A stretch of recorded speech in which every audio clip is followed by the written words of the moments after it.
Hey y'all, this is Aaron, Urban Hillbilly, coming at you with another sneak peek, and today we are giving you insight into how we're building our Hugelkultur-Style raised beds. And the first step that we're doing right now is that we layer in the first layer with sticks and leaves and stuff that's bulky and not broke down.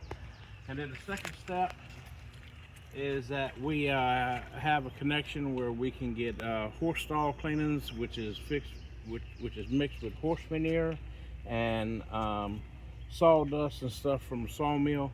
So it's all different kinds of chipped up wood, horse manure. And then step 3, we come in and we harvested our grass clippings from when we cut the grass around here. So we filled the bed with all of our grass clippings here. So on the bottom we have about 5 to 6 inches of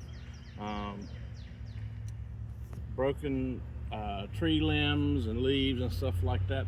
Then we compress that down, and then we layer it on top with the manure, and that's going to bring our level up to about 6 inches or so. Then we're going to put down about 2 inches of the grass clippings, and then this is our finished bed where we came through and put in. This is our finished compost that we picked up from Stag's nursery here in Dover.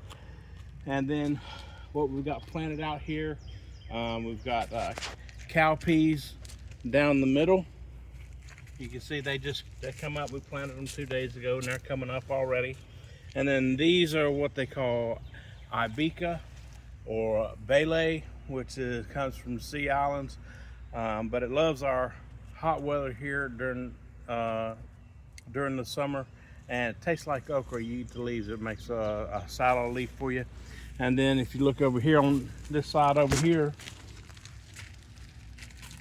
we have the first 2 beds that we did, and we did red lady papayas here. And then all down through, we have 3 different tracks of sweet potatoes that we've done.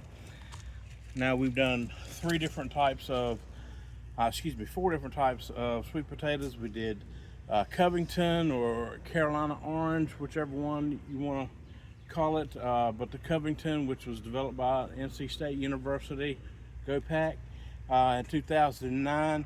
That's what we have in there. Then we also have 3 different Japanese style variety sweet potatoes. We have the Murasaki, which is purple on the outside, white on the inside. Then we have the Stokes purple sweet potato. Patent just ended a few months ago on that, so we're able to replicate that. And then the other one starts with an M, but I can't remember it. Maybe I'll put it in the listing in the comments or whatever. But there's another one, Murasaki, something in Japan, not Murasaki. Anyways, but that's what we got going on here: sweet potatoes and papayas, which all love the hot weather. So that's what we're doing.